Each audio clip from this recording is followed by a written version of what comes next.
ಗಾಢ ನಿದ್ದೆಯಲ್ಲಿದ್ದವರು ಮಲಗಿದ್ದಲ್ಲೇ ಸುಟ್ಟು ಕರಕಲಾದಂತಹ ಒಂದು ದೊಡ್ಡ ಅಪಘಾತ. ಬೆಂಕಿ ಜ್ವಾಲೆಯಲ್ಲಿ ಪ್ರಯಾಣಿಕರು ಬೆಂದು ಕರಕಲಾಗಿದ್ದಾರೆ. ಹೆದ್ದಾರಿಯಲ್ಲಿ ಖಾಸಗಿ ಬಸ್ ಧಗಧಗಿಸಿತು. 9ಕ್ಕೂ ಹೆಚ್ಚು ಮಂದಿ ಸಜೀವ ದಹನ. ಚಿತ್ರದುರ್ಗದ ಗೊರ್ಲತ್ತು ಬಳಿ ಸಂಭವಿಸಿರುವಂತಹ ಘನಘೋರ ದುರಂತ ಇದು. ಚಿತ್ರದುರ್ಗ ಜಿಲ್ಲೆ ಹಿರಿಯೂರು ತಾಲೂಕಿನಲ್ಲಿರುವಂತಹ ಗೊರ್ಲತ್ತು ಗ್ರಾಮದ ಬಳಿ ಬಸ್ ಅಪಘಾತಕ್ಕೀಡಾಯಿತು. ಕ್ರಿಸ್ಮಸ್ ರಜೆಗೆ ಅಂತ ಊರಿಗೆ ಹೊರಟಂತವರು ಮಸಣ ಸೇರಿದ್ದಾರೆ. ಸೀಬರ್ಡ್ ಸ್ಲೀಪರ್ ಕೋಚ್ ಬಸ್ ಅದು. ರವಿಕಾಂತೇಗೌಡರು ಮಾತನಾಡಿದ್ದಾರೆ. K01AE5217 ಈ ಸಂಖ್ಯೆಯ ಸೀಬರ್ಡ್ ಸ್ಲೀಪರ್ ಬಸ್ ಅದು. ಗೋಕರ್ಣಕ್ಕೆ ಹೋಗ್ತಾ ಇದ್ದಂತಹ ಬಸ್, ಸ್ಲೀಪರ್ ಕೋಚ್ ಬಸ್ ಬೆಂಕಿಗಾಹುತಿಯಾಗಿದೆ. ಕ್ರಿಸ್ಮಸ್ ರಜಾ ಅಂತ ಊರಿಗೆ ತೆರಳುತ್ತಾ ಇತ್ತು. ಸಾಲು ಸಾಲು ರಜೆಗಳಿವೆ, ಹೊಸ ವರ್ಷಾಚರಣೆಯ ಸಂಭ್ರಮ ಬೇರೆ. ಹೀಗಾಗಿ ಊರಿಗೆ ಅಂತ ಹೋಗ್ತಾ ಇದ್ದಂಥವರು ಮಸಣ ಸೇರಿದ್ದಾರೆ. ಈಗಾಗಲೇ 9 ಬಾಡಿಗಳನ್ನು ಹೊರತೆಗೆಯಲಾಗಿರುವಂಥದ್ದು. ಕಂಟೈನರ್ ಲಾರಿ ಡಿಕ್ಕಿ ಹೊಡೆದ ಪರಿಣಾಮವಾಗಿ ಆದಂತಹ ದುರ್ಘಟನೆ. ಗೋಕರ್ಣಕ್ಕೆ ಹೊರಟಿದ್ದಂತಹ ಬಸ್ ಅದು. K01AE5217 ಸಂಖ್ಯೆಯ ಸೀಬರ್ಡ್ ಸ್ಲೀಪರ್ ಕೋಚ್ ಬಸ್. ಬೆಂಗಳೂರಿಗೆ ಬರ್ತಾ ಇದ್ದಂತಹ ಲಾರಿ ಡಿವೈಡರ್ ಹಾರಿ ಬಂದು ಬಸ್ಗೆ ಡಿಕ್ಕಿ ಹೊಡೆದಿದೆ. ಹಿರಿಯೂರು ಬಳಿಯ ಗೊರ್ಲತ್ತು ಬಳಿ ಈ ದೊಡ್ಡ ದುರಂತ ಆಗಿರೋದು. ಕಂಟೈನರ್ ಲಾರಿ ಡಿಕ್ಕಿ ಹೊಡಿತು,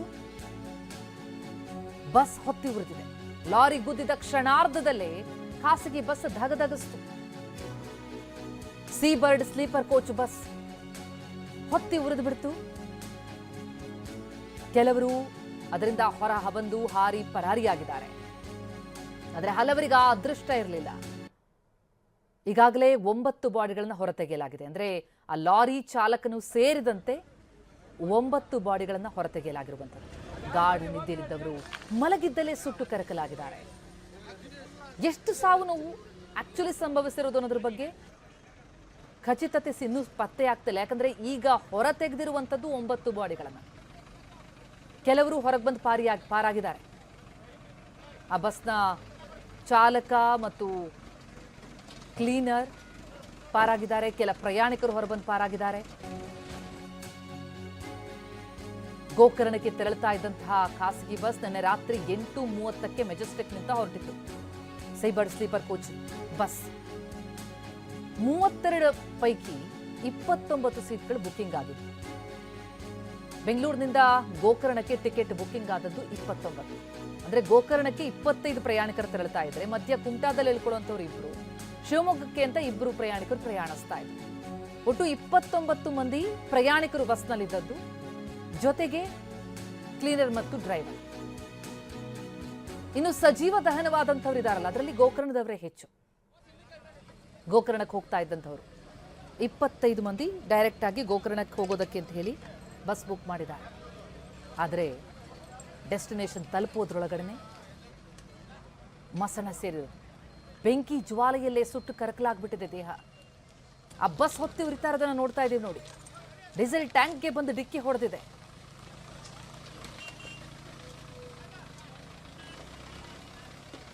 ರವಿಕಾಂತೇಗೌಡರು ಮಾತನಾಡಿದ್ದಾರೆ, ಕೇಳೋಣ ಬನ್ನಿ.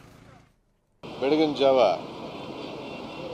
ಸುಮಾರು 2 ಗಂಟೆಯ ವೇಳೆಗೆ ಬೆಂಗಳೂರಿನಿಂದ ಗೋಕರ್ಣಕ್ಕೆ ಹೋಗ್ತಾ ಇದ್ದಂತಹ ಸೀಬರ್ಡ್ ಬಸ್ಗೆ ಜವಗೊಂಡನಹಳ್ಳಿ ಬಳಿ ಎದುರುಗಡೆಯಿಂದ ಬರ್ತಾ ಇದ್ದಂಥ ಒಂದು ಕಂಟೈನರ್ ಅದು ಡಿವೈಡರ್ನ ಹತ್ತಿ ನೇರವಾಗಿ ಡಿಕ್ಕಿಯನ್ನು ಹೊಡೆದಿದೆ ರಭಸದಲ್ಲಿ.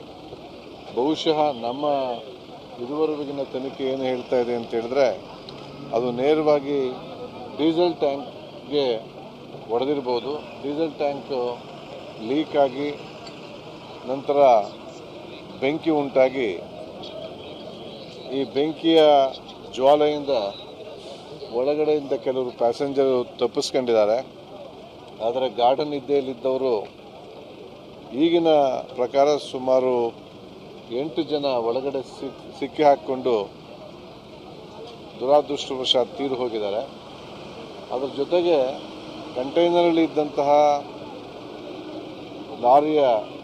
ಕಂಟೈನರ್ ಲಾರಿಯ ಡ್ರೈವರ್ ಕೂಡ ಒಳಗಡೆ ಆ ಇಂಪ್ಯಾಕ್ಟ್ಗೆ ತೀರು ಹೋಗಿ ಮತ್ತು ಬೆಂಕಿಯಲ್ಲೂ ಕೂಡ ಅವರು ಡ್ರೈವರ್ ಕೂಡ ಸತ್ತು ಹೋಗಿದ್ದಾರೆ.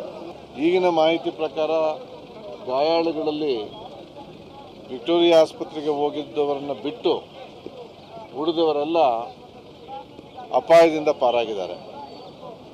ಈಗ ಒಟ್ಟು ನಮಗೆ ಬಂದಿರತಕ್ಕಂಥ ಮಾಹಿತಿ ಪ್ರಕಾರ 32 ಜನ ಒಟ್ಟು ಬಸ್ನಲ್ಲಿದ್ದವರು, ಇನ್ಕ್ಲೂಡಿಂಗ್ ಡ್ರೈವರ್ ಆ್ಯಂಡ್ ಕಂಡಕ್ಟರ್. ಈಗ ಖಚಿತವಾಗಿ ನಮಗೆ ಗೊತ್ತಿರತಕ್ಕಂಥದ್ದು ಏನು ಅಂತ ಹೇಳಿದ್ರೆ, ಪ್ರಾಥಮಿಕ ತನಿಖೆಯಿಂದ 8 ಜನ ಬಸ್ನಲ್ಲಿ ತೀರೋಗಿದ್ದಾರೆ ಮತ್ತು ಒಬ್ಬರು ಕಂಟೈನರ್ ಲಾರಿಯಲ್ಲಿ ಡ್ರೈವರ್ ತೀರೋಗಿದ್ದಾರೆ. ಒಟ್ಟು 9. ಈಗ ನಾವು ಎಲ್ಲ ಏನು ತೀರೋಗಿದ್ದಾರೆ ಅವರ ಶವಗಳನ್ನು ಸಂಗ್ರಹಿಸಿ ಅವುಗಳ DNA ಟೆಸ್ಟ್ಗೆ ತಜ್ಞರನ್ನು ಕರೆಸಿದ್ದೇವೆ. ಬೆಂಗಳೂರಿನಿಂದಲೂ ಬಂದಿದ್ದಾರೆ ಮತ್ತು ಸ್ಥಳೀಯವಾಗಿ ನಮ್ಮ ಸೋಕೋ ಆಫೀಸರ್ಸ್ ಇದ್ದಾರೆ. ಆದಷ್ಟು ಬೇಗ ಮರಣೋತ್ತರ ಪರೀಕ್ಷೆಯನ್ನು ಮಾಡಿ ನಮಗೆ DNA ಏನು ಬೇಕೋ ಆ ಎಷ್ಟು ಮಾಹಿತಿಯನ್ನು, ಸಾಕ್ಷ್ಯಗಳನ್ನು ಸಂಗ್ರಹಿಸಿ ಮುಂದಿನ ಏನು ತನಿಖೆಯನ್ನು ಮುಂದುವರಿಸ್ತೇವೆ.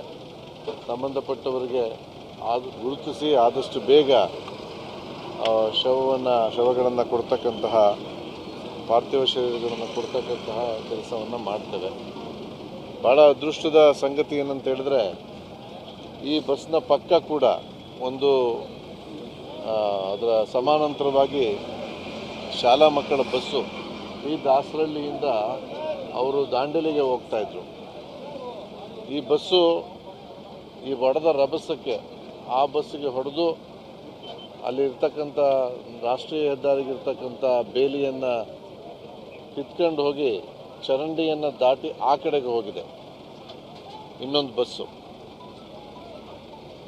ಅದೃಷ್ಟವಶಾತ್ ಆ ಬಸ್ನಲ್ಲಿದ್ದ 42 ಜನ ಮಕ್ಕಳಲ್ಲಿ ಒಬ್ಬರಿಗೂ ಒಂದು ಸಣ್ಣ ಗಾಯ ಕೂಡ ಆಗಿಲ್ಲ. ಅದು ಅದೃಷ್ಟ ಅಂತ ಹೇಳಬೇಕು. ಅವರು ಬೇರೆ ಒಂದು ಬಸ್ಸನ್ನು ಮಾಡ್ಕೊಂಡು ತಮ್ಮ ಪ್ರವಾಸವನ್ನು ಮುಂದುವರಿಸಿದ್ದಾರೆ. ಆ ಸಂಬಂಧಪಟ್ಟ ಬಸ್ನ ಡ್ರೈವರ್ ಇಡೀ ಘಟನೆಗೆ ನೇರ ಸಾಕ್ಷಿ, ಪ್ರತ್ಯಕ್ಷ ಸಾಕ್ಷಿ. ಆ ಪ್ರತ್ಯಕ್ಷ ಸಾಕ್ಷಿಯವರ ಹೇಳಿಕೆಗಳನ್ನು ಕೂಡ ದಾಖಲೆ ಮಾಡ್ಕೊಂಡಿದ್ದೇವೆ. ಒಟ್ಟಾರೆ ಇದೊಂದು ಅತ್ಯಂತ ದುರದೃಷ್ಟದ ಅಪಘಾತ. ಇದ್ದಂಥ 32 ಜನದಲ್ಲಿ 8 ಜನ ಈವರೆಗೆ ನಮಗೆ ಗೊತ್ತಾಗಿತ್ತು ಅಂತ ತೀರು ಹೋಗಿದ್ದಾರೆ ಅಂತೇಳಿ. ಉಳಿದಂತೆ ಈ ಆಕ್ಸಿಡೆಂಟ್ ಏನಾಯಿತು, ಹೇಗಾಯಿತು ಅನ್ನೋದನ್ನು ನಾವು ತನಿಖೆಯ ಮೂಲಕ ಕಂಡುಹಿಡಬೇಕಾಗಿದೆ. ಬಸ್ಸಲ್ಲಿ ಎಷ್ಟು ಮೃತದೇಹಗಳಿವೆ ಸರ್? ಈಗ ನೋಡಬೇಕು, ಅದನ್ನು ನೋಡಿ ತೆಗಿತಾ ಇದ್ದಾರೆ, ನೋಡಬೇಕು. ಅದನ್ನು ಪರಿಶೀಲನೆ ಮಾಡಾದ್ಮೇಲೆ ಗೊತ್ತಾಗುತ್ತೆ.